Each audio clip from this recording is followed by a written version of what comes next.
I invite you to journey with me through the often overlooked shadowlands of Freemasonry, the world of the irregular, the spurious, the parodic, and sometimes the outright fraudulent. This lecture seeks to examine the contours of what lies outside the bounds of regularity, tracing the history, motivation, symbolism, and impact of various self-styled Masonic orders, personalities, and cultural satires that have mimicked, mocked, or mangled the form of Freemasonry.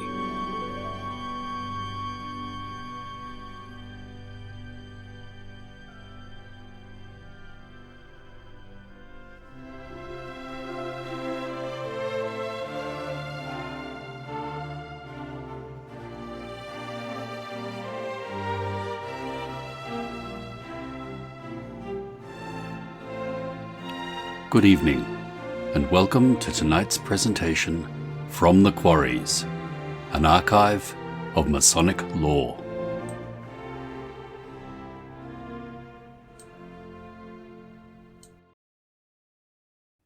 In Freemasonry, regularity refers to a body's adherence to the fundamental landmarks and principles recognized by a duly constituted Grand Lodge, such as belief in a supreme being, proper lineage, and observance of accepted rituals. From the founding of the Grand Lodge of England in 1717, this principle has served as the cornerstone of legitimacy.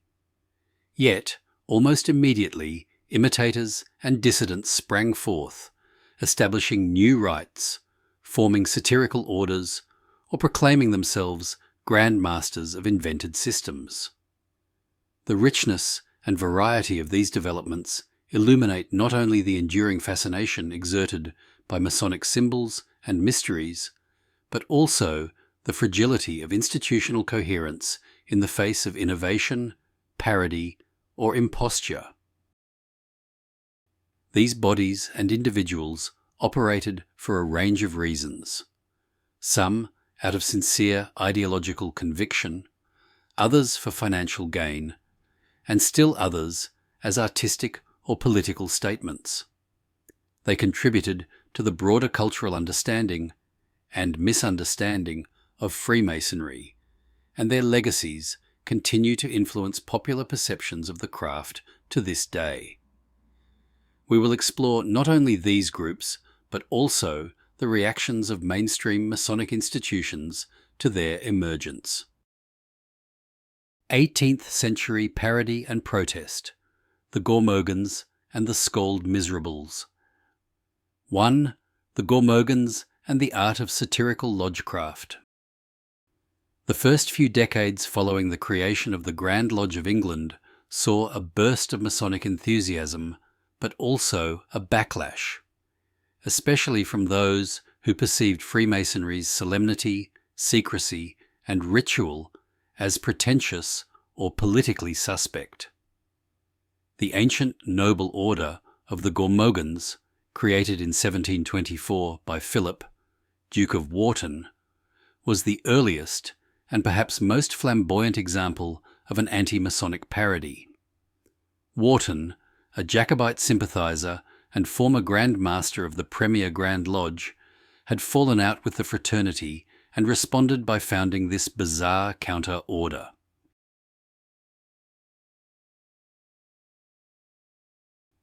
The Gormogons claimed descent from a mythical Chinese emperor named Qin Kwa Kipo, said to have ruled many thousand years before Adam. Their manifestos were filled with absurdities, pseudo-Oriental references, and deliberate nonsense. Satirical in both tone and purpose, they offered a burlesque of Masonic antiquarianism and cosmopolitanism, mocking its universalist pretensions. Initiation into the Gormogons required the candidate to first publicly renounce Freemasonry, a symbolic and theatrical gesture embodied by Wharton when he reportedly burned his Masonic apron and gloves.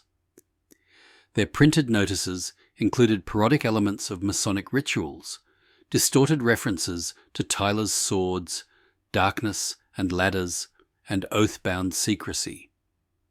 The Society's publications, notably in the London Journal, mimicked the Masonic style but veered into farce, establishing a pattern for many anti-Masonic lampoons that followed. Though the order likely never extended beyond Wharton and a few of his cronies, its cultural significance is considerable.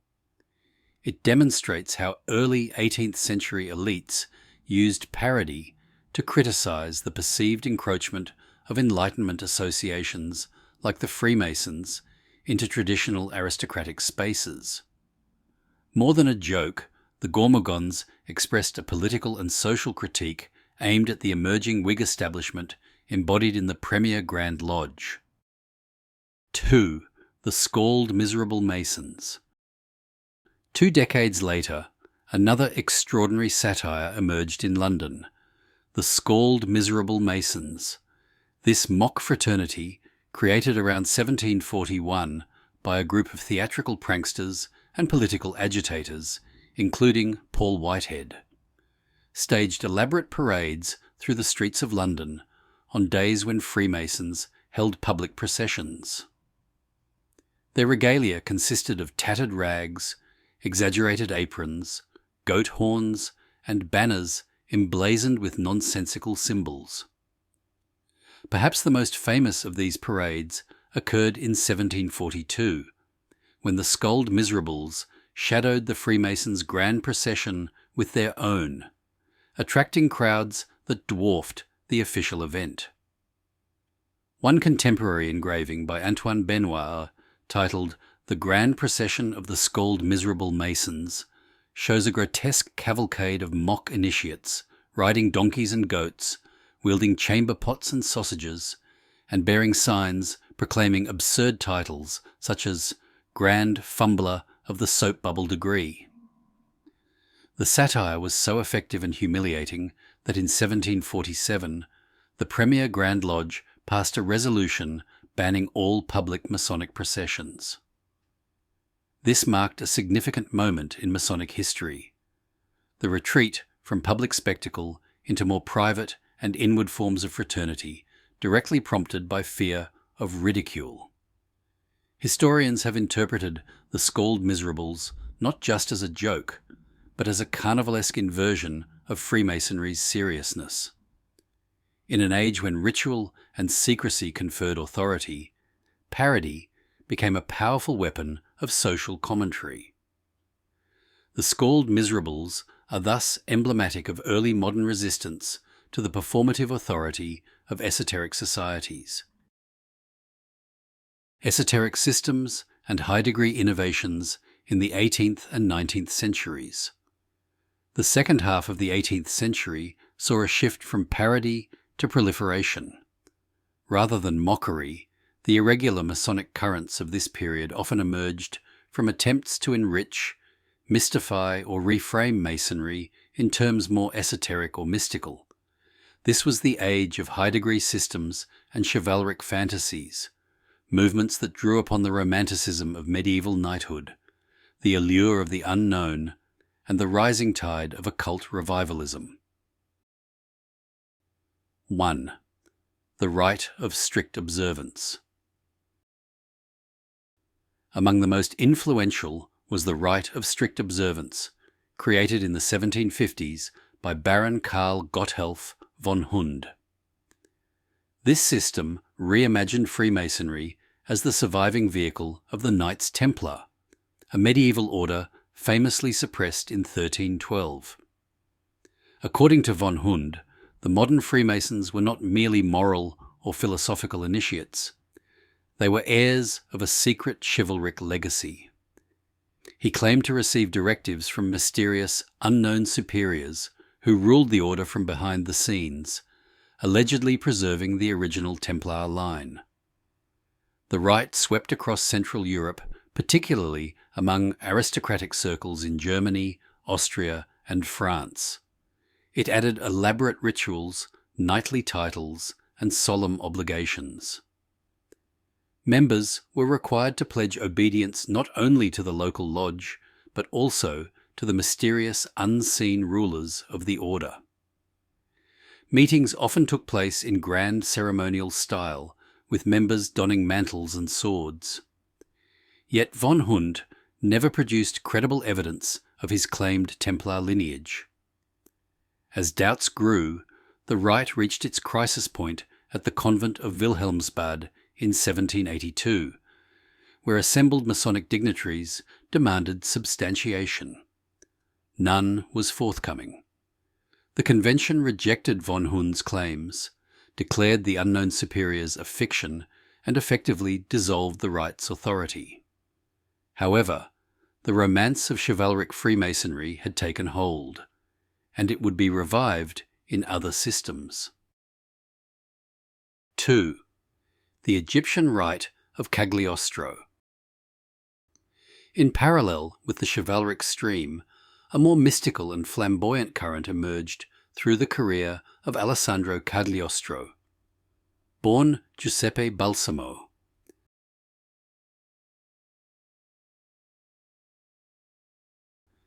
a self-styled magician, healer, and high priest of ancient wisdom, Cagliostro presented himself as a reformer of Freemasonry. Initiated into regular Masonry in London, he quickly grew dissatisfied with its rationalist tone and devised an alternative, the Egyptian Rite of Freemasonry. This rite purported to revive the lost wisdom of ancient Egypt, filtered through Kabbalistic and Hermetic symbolism. Its initiations promised not only moral improvement, but also alchemical transmutation and even physical immortality. Lodges were designed in Egyptian style, filled with hieroglyphic decor, sacred urns, and mystical emblems. Cagliostro's followers called him the Grand Copt and believed him to possess supernatural powers. His performances in Paris, Strasbourg, and London drew enormous attention from the elite. However, regular Masonic authorities were skeptical. The Grand Orient of France investigated his activities and eventually denounced his Egyptian rite as irregular. His downfall came in 1789, when he was arrested by the Roman Inquisition in Italy for operating an illegal Masonic lodge in Rome, an offence considered capital under papal law. He died imprisoned in the fortress of San Leo in 1795. Despite his dramatic end, Cagliostro left a deep impression on European esotericism. He exemplifies the figure of the charismatic impostor whose use of Masonic form veiled an occultist ambition. His Egyptian rite became a template for later mystical systems. 3. The Rites of Mizraim and Memphis. The 19th century witnessed a further elaboration of esoteric Masonic systems in the form of the Rite of Mizraim and the Rite of Memphis, each of which pushed the boundaries of degree-based Masonry to unprecedented lengths. These systems, replete with Hermetic, Kabbalistic, and pseudo-Egyptian motifs, were the product of the Romantic and occult revival that swept across Europe in the wake of the Enlightenment. The Rite of Mizraim, believed to have been established in Venice around 1805 by the Bedarid brothers, Joseph, Michel, and Marc, consisted initially of 90 degrees. It was explicitly esoteric in tone, drawing upon alchemical, Kabbalistic, and Rosicrucian sources. Unlike conventional Freemasonry, the Rite of Mizraim made no secret of its aim to unite Freemasonry with Hermetic philosophy. It was structured in such a way as to promise increasing revelations of mystical truth with each successive degree. Following the Napoleonic Wars, the Rite of Mizraim took hold in France, particularly in Paris. However, the Grand Orient of France, already at odds with high-degree systems, declared the rite irregular in 1816. Its ceremonies were denounced for lacking Masonic orthodoxy and for promoting what was deemed sectarian mysticism. Despite this rejection, the rite gained adherents within esoteric and revolutionary circles, especially during periods of political turmoil in the 1820s and 1830s. Meanwhile, the Rite of Memphis emerged in 1838, founded by Jacques-Étienne Marconi de Negre, the son of a prominent Mizraim Mason. The Memphis system echoed its predecessor's emphasis on arcane law, but now expanded to include 95 and eventually 97 degrees. It incorporated Templar legends, the Egyptian mysteries, and allusions to Pythagorean and Gnostic teachings. Like the Mizraim Rite, it too was rejected by mainstream Grand Lodges for its doctrinal looseness and extravagant ceremonial complexity. The overlap between the two systems eventually prompted efforts toward unification. This was achieved by John Yarker, 1833 to 1913, a prominent English Mason and indefatigable collector of fringe degrees. In 1878, Yarker merged the two into the ancient and primitive rite of Memphis Mizraim. He styled himself as Grand Hierophant and introduced a reorganized structure designed to preserve the full pantheon of degrees, while also facilitating more practical governance. Yarker's work attracted interest from notable occultists such as Papus, Dr. Gerard Encausse, and Theodore Royce, and later influenced Aleister Crowley, who incorporated elements of Memphis Mizraim into his Ordo Templi Orientis, OTO. Yarker's correspondence with American and European esotericists helped globalize the rite, even if actual initiates remained few in number. Despite its grandeur, the Memphis Mizraim Rite was never recognized by the United Grand Lodge of England or the Grand Orient of France. In fact, the latter body formally refused recognition in 1865, citing concerns that the rite's eclectic teachings and loosely enforced initiation practices would injure Masonic morality. Regular Freemasons who joined such rites were often expelled, as in the case of Harry J. Seymour, an American Mason expelled from the Scottish Rite for affiliating with Memphis Mizraim in 1865. Nonetheless, Memphis Mizraim retained a certain cachet in occult circles, particularly in France, Italy, and Latin America. It appealed to those drawn to mystical interpretations of Freemasonry and to libertarian or revolutionary politics. Though largely marginal in numbers, its influence on the occult revival of the fin de siècle cannot be overstated. It served as a crucible for the fusion of Masonic forms with theosophy, Gnosticism, and ceremonial magic. The long survival of these rites, often passed through fragile lineages or dormant charters, reflects the deep cultural allure of Freemasonry's symbolic form, even when detached from its doctrinal core. The rites of Memphis and Mizraim exemplify how esotericism could reanimate and reconfigure the Masonic tradition for entirely new audiences. 4. Cernoism and the fragmentation of Masonic authority in the 19th century. While the rise of high-degree and esoteric systems represented one axis of Masonic irregularity, another was rooted not in mystical innovation, but in power struggles over legitimacy and jurisdiction. Among the most contentious episodes in the history of Freemasonry was the phenomenon known as Cernoism, named after Joseph Cerneau, a French-born jeweler and Freemason who emigrated to the United States in the early 19th century. Cerneau arrived in New York from Cuba around 1806, carrying with him a patent from the Sublime Grand Lodge of Perfection of San Domingo. This conferred upon him authority to confer degrees up to the 25th, as outlined in the Rite of Perfection, a precursor to the Scottish Rite. However, Cerneau did not stop there. By 1807, he had proclaimed himself Grand Commander of a new Supreme Council of the 33rd degree for the United States of America, thereby asserting jurisdiction over all Scottish Rite degrees and territory. This was a bold and highly controversial move. At the time, the only officially recognised Scottish Rite Supreme Council was that of Charleston, South Carolina, founded in 1801.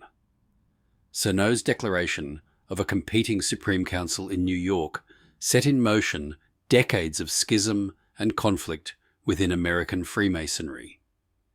His system quickly attracted many Masons, particularly in the Northeast, where the Charleston body had limited reach. His appeal lay in his accessibility and promotional zeal. He offered degrees to willing applicants and cultivated an air of ceremonial authority. Nevertheless, Cernow's authority was questionable from the start.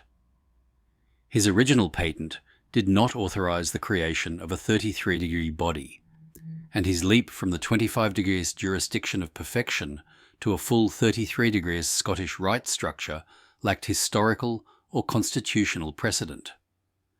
As such, his Supreme Council was denounced by Charleston as an irregular and spurious body. Despite this, Cernoism spread. It established subordinate bodies in several states, published ritual books, and conferred degrees with increasing flourish. Its existence posed a fundamental challenge to Masonic legitimacy. If one man could unilaterally declare a Supreme Council, on what basis did the Charleston Council itself rest? The situation was further complicated by the fact that many regular Masons joined both bodies, either out of ignorance or in pursuit of rank. The controversy became so serious that in 1813, the Charleston Supreme Council chartered its own Northern Masonic jurisdiction, NMJ, to counter Cernow's influence in the North. Legal disputes ensued, including attempts by Cernow to gain recognition from various Grand Lodges.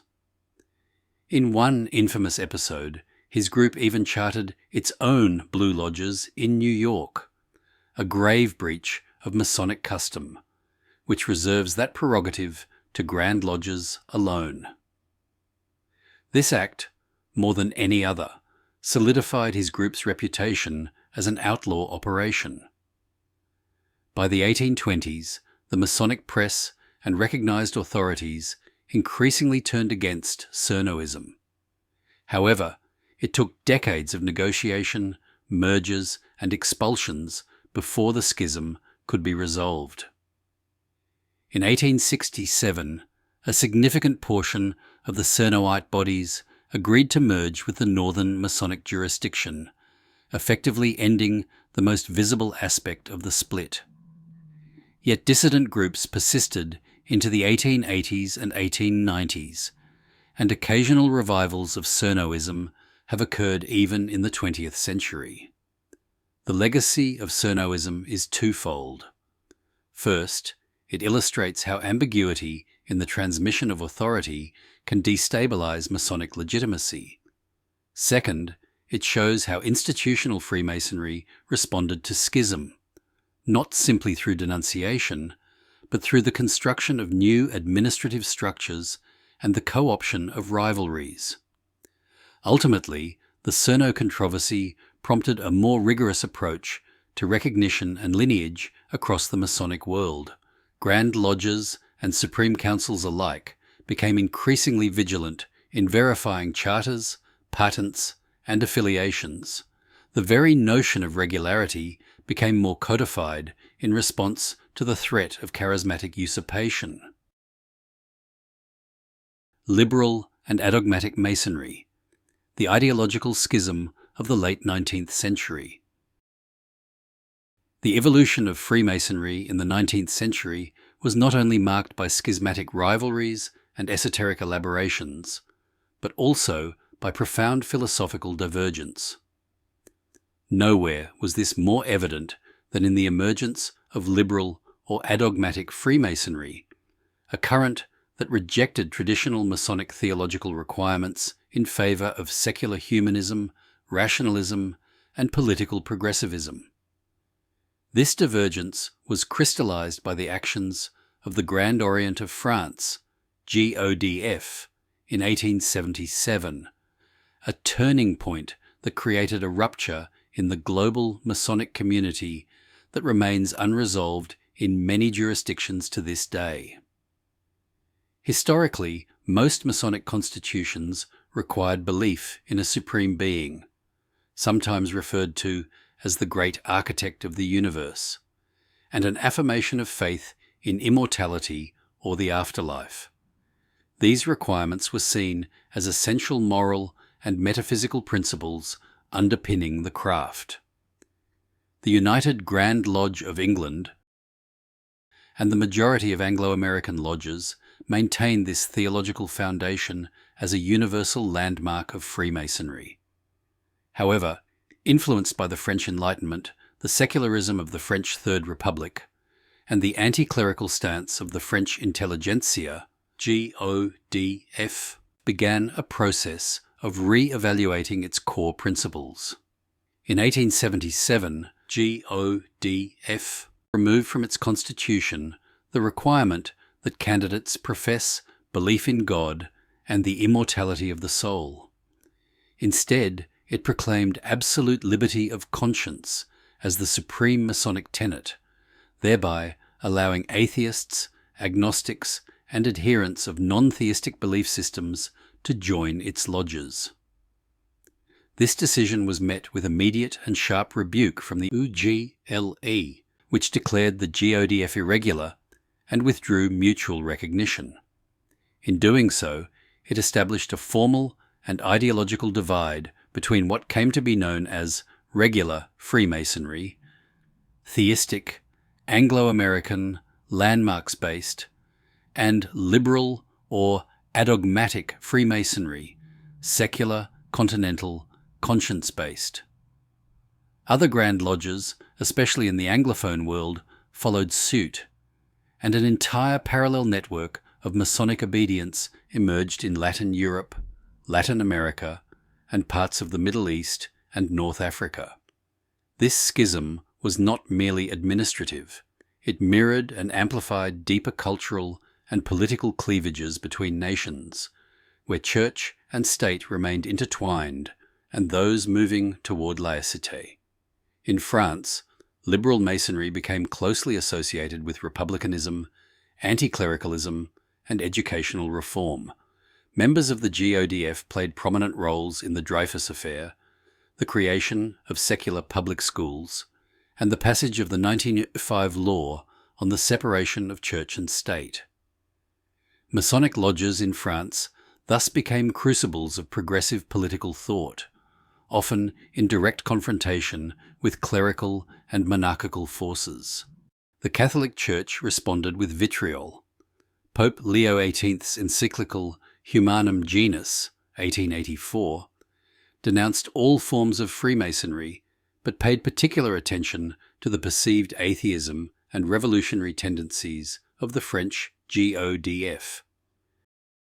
Anti-Masonic propaganda often conflated liberal Masonry with socialism, anarchism, and atheism, and French lodges were sometimes attacked or infiltrated by political enemies. Despite this external pressure, liberal Masonry flourished.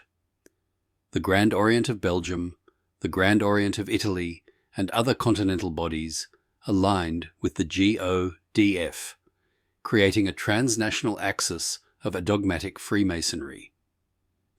By the early 20th century, a loose federation of these bodies formed, eventually giving rise to CLIPSAS, Centre of Liaison and Information of Masonic Powers, signatories of Strasbourg Appeal in 1961, promoting pluralism and mutual recognition among adogmatic jurisdictions.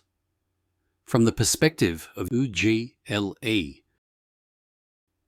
and its aligned Grand Lodges, however, these developments remained unacceptable. The issue was not merely doctrinal, but existential. Removing the requirement for belief in a supreme being fundamentally altered the nature of the Masonic obligation and the metaphysical foundation of the craft. To admit such lodges into mutual recognition, it was argued, would be to abandon a universal moral compass. To this day, the divide persists. While some jurisdictions, especially in Latin America and parts of continental Europe, maintain dual recognition or have moved toward reconciliation, others, especially in the United States, England, and Scandinavia, maintain strict separation. Notably, in 1990, the Grand Lodge of New York briefly recognized the GODF, only to retract its decision following international backlash. The rise of liberal Masonry underscores that not all spurious or irregular bodies arise from fraud or ambition. Some, like the GODF, evolved from recognized and historical Grand Lodges, but chose a different philosophical path. Their divergence was ideological, not structural. Nonetheless, they occupy the same ambiguous space as other irregular bodies, lacking mutual recognition with the majority of the Masonic world. Thus, the Schism of 1877 reveals the difficulty of defining Freemasonry solely by outward form. It challenges the fraternity to consider whether its essence lies in its symbols and rituals, or in the metaphysical assumptions that undergird them. 6. Co-Freemasonry and the gender question, the rise of mixed and women's lodges. Another significant frontier in the history of irregular Freemasonry concerns the question of gender. Historically, Freemasonry has been, and in most regular jurisdictions remains, an exclusively male institution. This limitation, commonly referred to as the landmark of male membership, has shaped the structure and identity of the craft since its inception. Yet the late 19th century witnessed the formation of bodies that rejected this exclusivity, establishing mixed-gender lodges and women's Masonic orders. These innovations, though celebrated in some circles as progressive, were deemed irregular by mainstream Masonic authorities and contributed to the further diversification of Masonic landscapes. The first, and most enduring, of these bodies was le droit humain, formerly known as the International Order of Co-Freemasonry. Founded in Paris in 1893 by Maria de Erasmus, a French writer and feminist, and Georges Martin, a physician and Mason, le droit humain was born out of a commitment to gender equality and the belief that women, too, should benefit from Masonic instruction and fellowship. De Erasmus herself had been initiated in 1882 into a regular male lodge under exceptional circumstances, but mainstream French Freemasonry refused to extend the precedent. In response, she and Martin established a new Masonic structure with revised rituals to admit both men and women as equals. Le droit humain quickly distinguished itself from the all-male lodges of the Grand Orient of France and other continental obediences. It developed a modified Masonic ritual, based loosely on the ancient and accepted Scottish Rite, adapted for mixed-gender use. The Order's constitutional principles affirmed universal human rights, secular morality, and spiritual autonomy. Its motto, Liberté, Égalité, Fraternité, was imbued with a new, gender-inclusive significance. The Order attracted members from a range of progressive and esoteric milieus. In Britain, it was championed by Annie Besant, a prominent theosophist, who established the British Federation of Le Droit Humain in 1902. Through her efforts, co-Freemasonry spread to India, Australia, and the United States, often intertwining with theosophical and suffragist networks. Besant saw in Freemasonry a spiritual archetype for the brotherhood and sisterhood of humanity, capable of bridging East and West, science and religion, male and female. However, regular Grand Lodges rejected co-Freemasonry entirely. From their perspective, the innovation violated core Masonic tenets, not only the requirement of male membership, but also proper lineage and recognition. UGLA and its counterparts refused to recognize le droit humain, and many Masonic jurisdictions issued edicts barring interaction with its members. Male Masons who affiliated with co-Masonry risked suspension or expulsion. Despite this, co-Freemasonry gained a substantial international presence. By the mid-20th century, le droit humain had thousands of members in more than 40 countries. Its appeal extended to those drawn to spiritual universalism, gender equality, and symbolic ritual rather than institutional orthodoxy. It also served as a training ground for female leadership in esoteric and civic domains. In parallel, women-only Masonic orders began to emerge. Most notable was the Women's Grand Lodge of France, Grande Loge Féminine de France, which evolved from co-Masonic roots but adopted an all-female model. Founded in the early 20th century and formally recognized as an independent obedience in 1952, the Women's Grand Lodge developed its own rituals and governance, increasingly paralleling those of male Grand Lodges. Today, it maintains amicable but non-recognized relations with many regular Masonic bodies. The rise of co-Freemasonry and women's lodges posed both a challenge and a mirror to the male-only craft.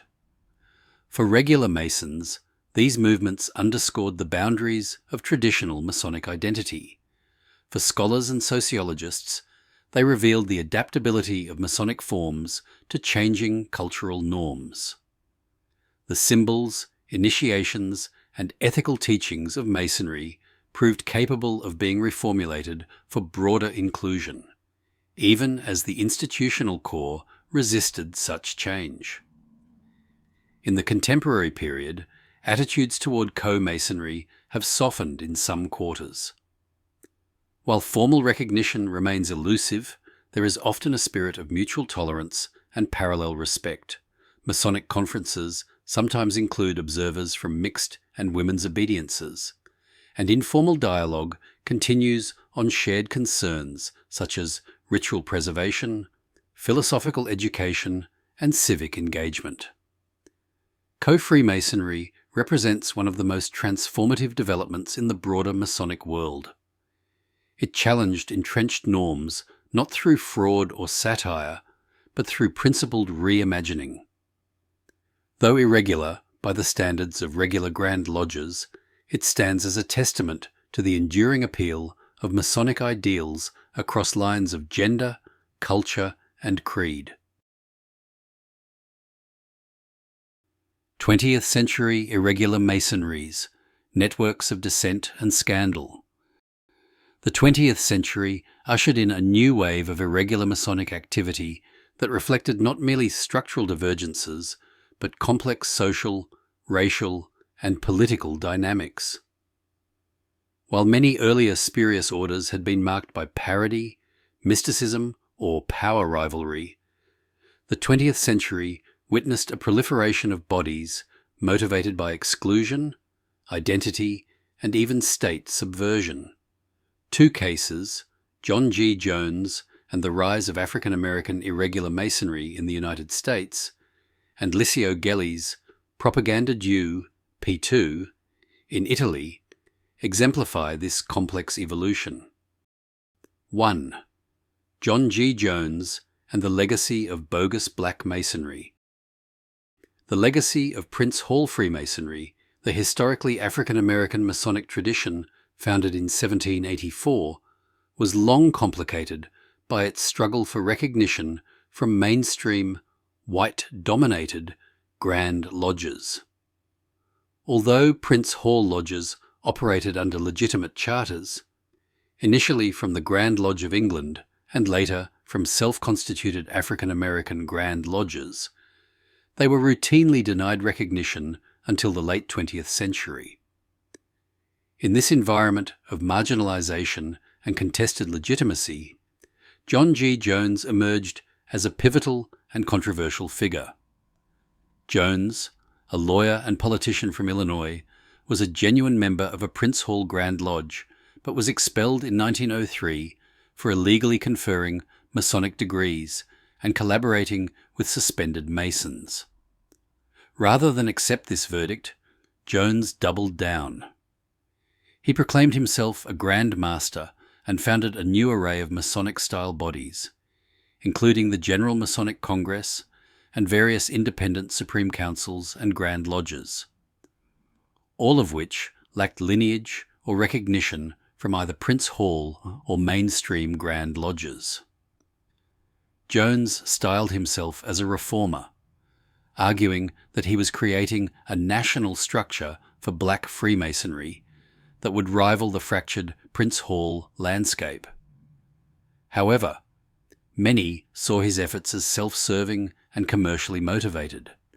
He sold degrees, chartered lodges for a fee, and promoted spurious rites, including a rival ancient Egyptian Arabic order nobles of the mystic shrine, appropriating the Shriner name and symbolism. The result was a bewildering proliferation of irregular African American Masonic bodies throughout the 20th century.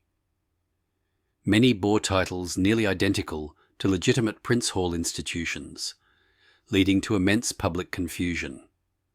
Some even filed lawsuits to claim legitimacy or use of Masonic symbols. In response, the Phylaxis Society, a research body within Prince Hall Freemasonry, created a commission on bogus Masonry, which continues to catalogue and expose fraudulent Masonic organisations. Jones's legacy is deeply divisive. To some, he was a visionary challenging the hegemony of Prince Hall conservatism. To others, he was the archetype of the Masonic charlatan, undermining hard-won legitimacy for personal gain. His impact is still felt.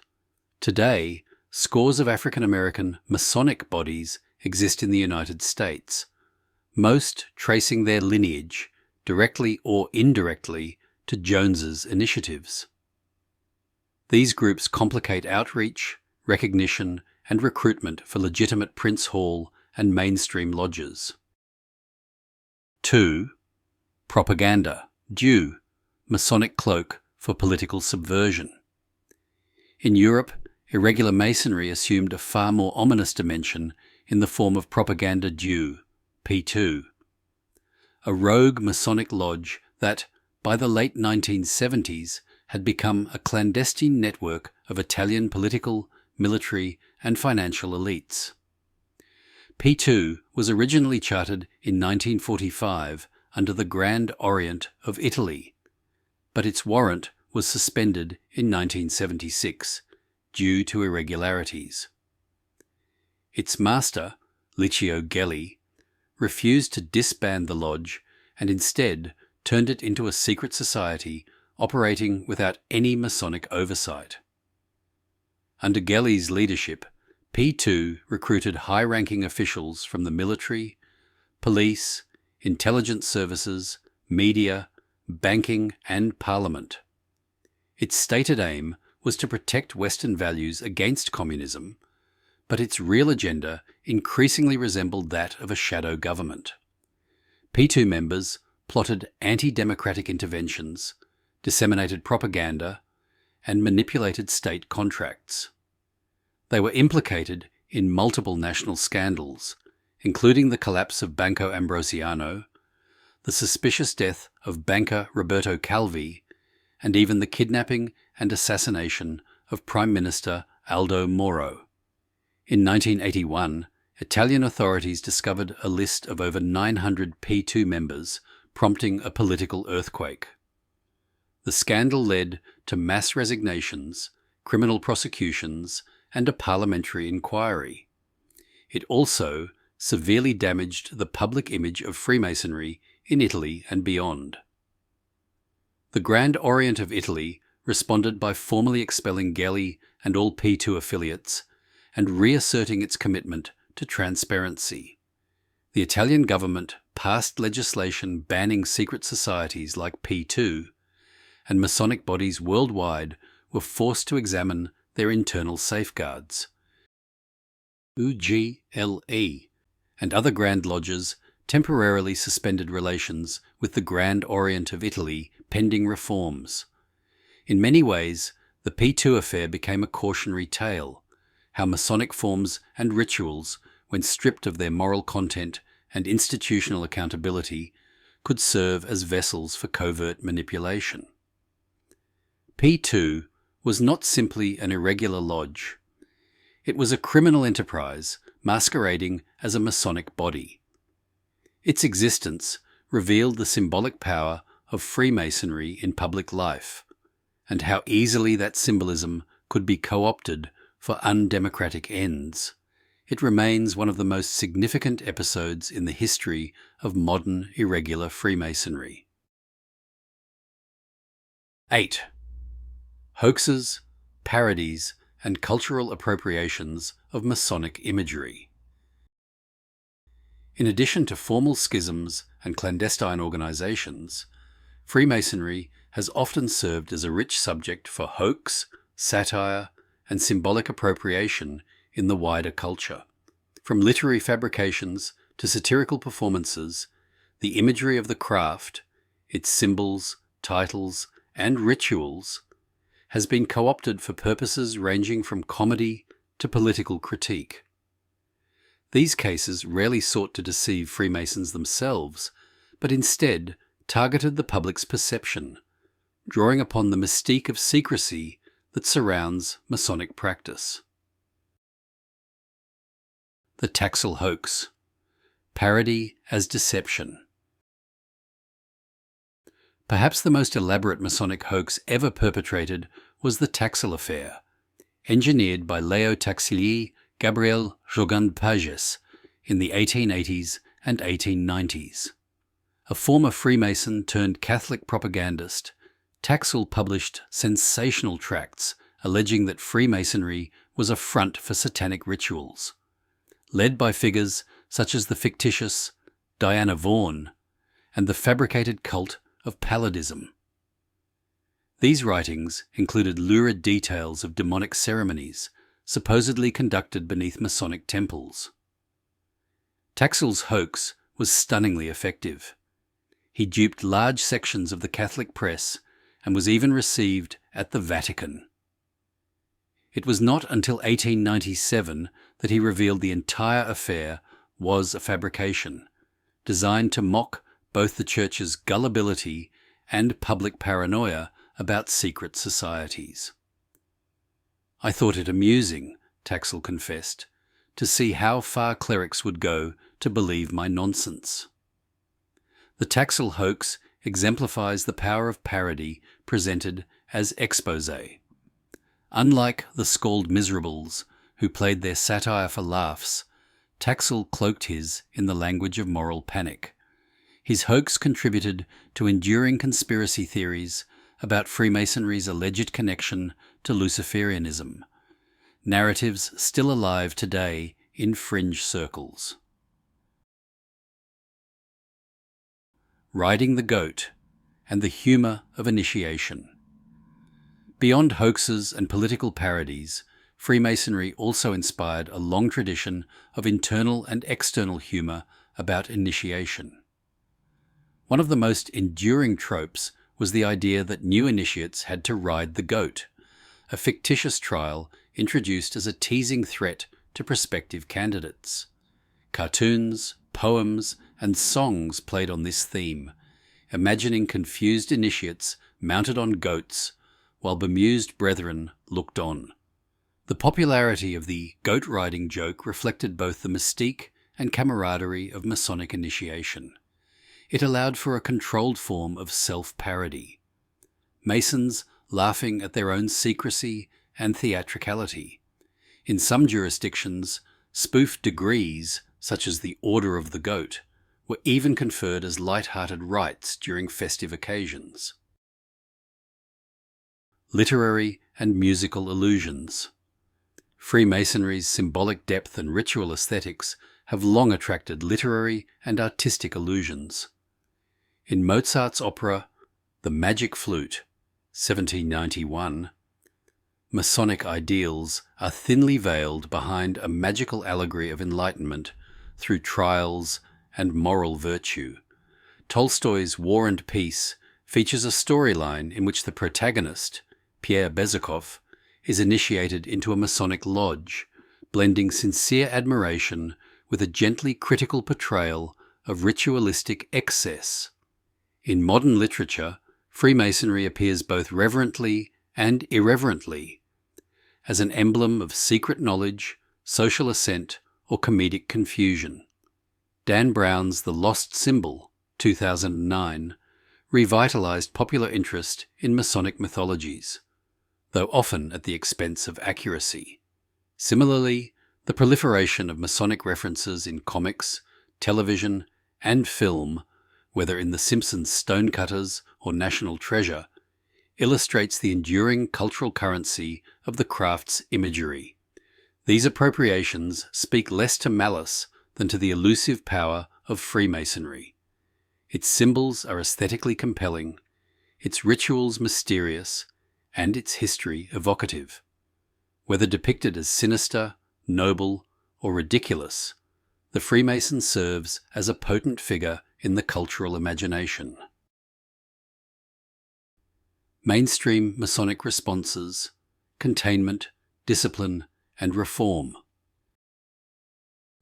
Throughout the centuries, regular Freemasonry, represented by recognized Grand Lodges and affiliated bodies, has responded to spurious, irregular, and parodic imitations with a combination of disciplinary enforcement, public clarification, and institutional reform. These responses have varied depending on the nature of the irregularity, but all share a fundamental concern for preserving the legitimacy, reputation, and integrity of the craft. 1. Edicts of irregularity and expulsions. One of the most immediate tools available to regular Grand Lodges is the issuance of formal edicts declaring specific groups or individuals to be irregular. These edicts serve as both internal guidance and public statements, clarifying that a particular rite or body is not in amity with regular Masonry. Such proclamations have been issued throughout Masonic history. The Grand Orient of France formally declared the Rite of Misraim irregular in 1816. UGLE, following the GODF's removal of theistic requirements in 1877, declared that body no longer Masonically regular, a position still maintained by many Grand Lodges today. In the United States, Grand Lodges explicitly prohibited affiliation with Cernoite Scottish Rite bodies and expelled members who continued to support them. In 1871, the Grand Lodge of Louisiana went as far as to outlaw the Rite of Memphis entirely.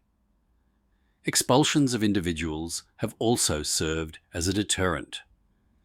Figures such as John G. Jones and Harry J. Seymour were expelled from their respective jurisdictions for unauthorized activity. These actions were typically accompanied by circulars sent to other Grand Lodges, ensuring the spread of reputational sanctions across the Masonic world. 2. Public clarifications and educational outreach.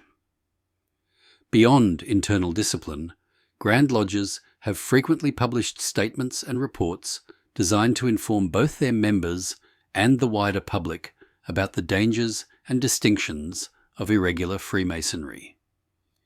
In the modern era, websites, brochures, and official communications often include lists of recognized and unrecognized bodies. For instance, UGLE maintains a public register of regular Grand Lodges and frequently updates its criteria for recognition. the Prince Hall Phylaxis Society has long operated a Commission on Bogus Masonry, which publishes detailed investigations into groups that misuse Masonic terminology or symbolism. The goal of such efforts is not merely defensive, but educational. By offering transparent information, Regular Masonry seeks to immunize its members and the public against imposture.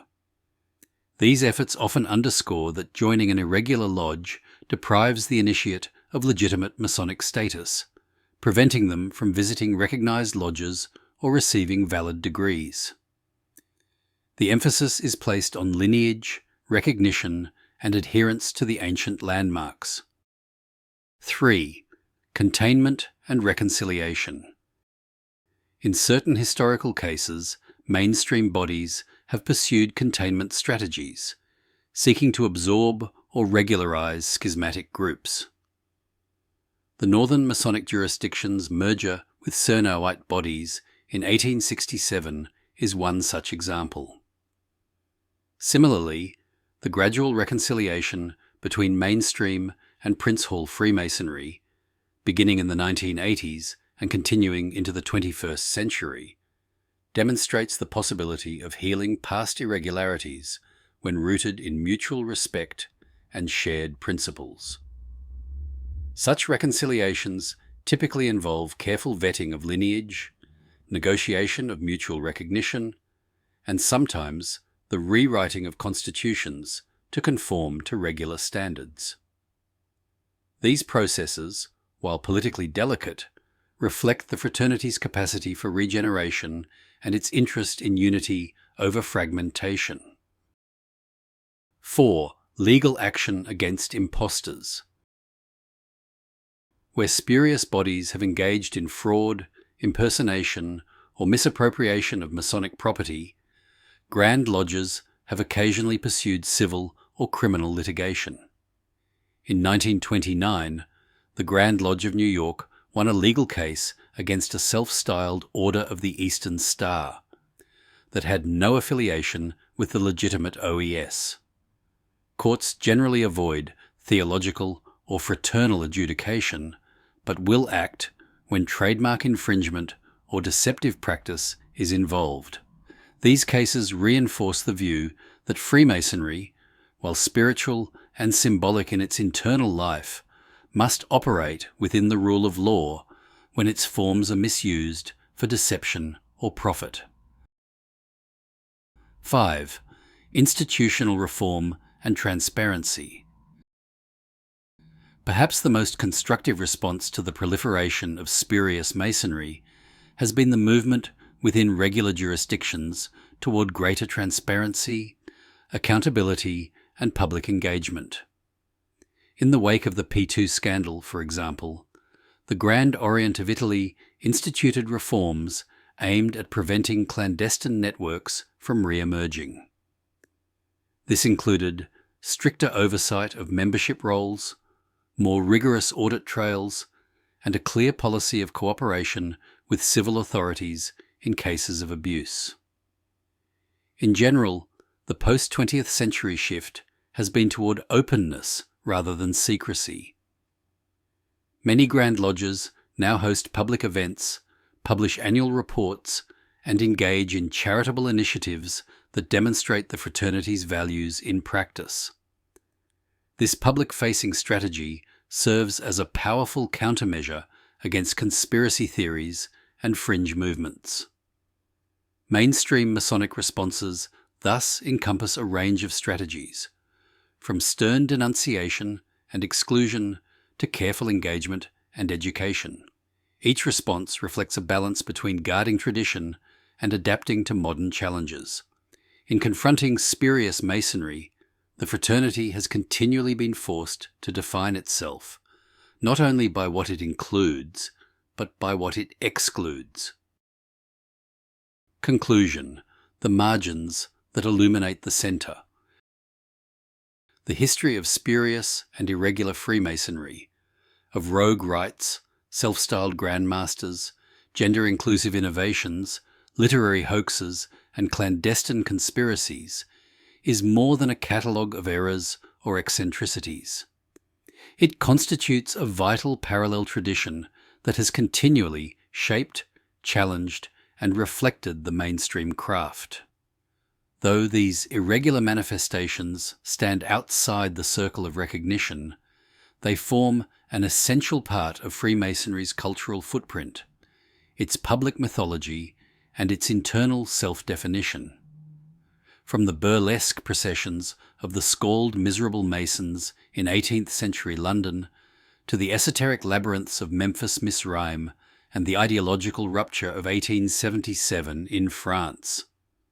From John G. Jones's contested legacy in African American fraternalism to the dark ambitions of Propaganda Due, each case illustrates not only what Freemasonry is not, but also what it might have been, and how it has been perceived by the societies in which it operates. The enduring allure of Masonic forms, its hierarchical structures, its evocative symbols, its rituals of secrecy and illumination, make it a natural host for cultural parody, religious suspicion, and imaginative reinvention. Irregular orders, whether founded in sincerity or fraud, often replicate these features precisely because they speak to deep human needs for belonging, transformation, mystery, and power. Yet these marginal forms have also acted as mirrors, prompting mainstream Freemasonry to refine its standards of recognition, to reaffirm its moral compass, and, more recently, to embrace transparency and accountability.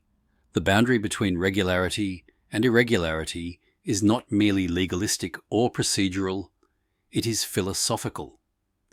It requires each Grand Lodge to ask, what are the core landmarks that define our identity? What can be adapted to the needs of changing times, and what must be preserved? Furthermore, the study of spurious Masonry provides crucial insights into broader cultural phenomena. The rise of associational life, the politics of inclusion and exclusion, the dangers of charismatic authority, and the social uses of myth. It is a lens through which to view the Enlightenment, the counter-Enlightenment, the revolutions of the 19th century, the occult revival, and the conspiratorial mindset of the modern age. Today, as Freemasonry navigates its 4th century, it continues to face questions that irregular Masonry has often dramatized in extreme form. What does it mean to be initiated? Who may be counted among the brethren? How should Masonic ideals relate to political structures, to religious pluralism, to the digital age? In many cases, it has been the irregular, the mocked, the excluded, and the exaggerated that have posed these questions first. In this light, the history of spurious Masonry is not an embarrassment to be hidden, but a field of inquiry that enriches our understanding of the craft. It reminds us that Freemasonry is not only a tradition to be preserved, but a phenomenon that has evolved, and will continue to evolve, in dialogue with its peripheries. Let us then take seriously the lessons of these rogue rites, these impostors and idealists, these jesters and visionaries. For in charting the borderlands of Freemasonry, we come to know its heart more clearly. For a deep dive into the history, philosophy, and traditions of Freemasonry, subscribe to From the Quarries.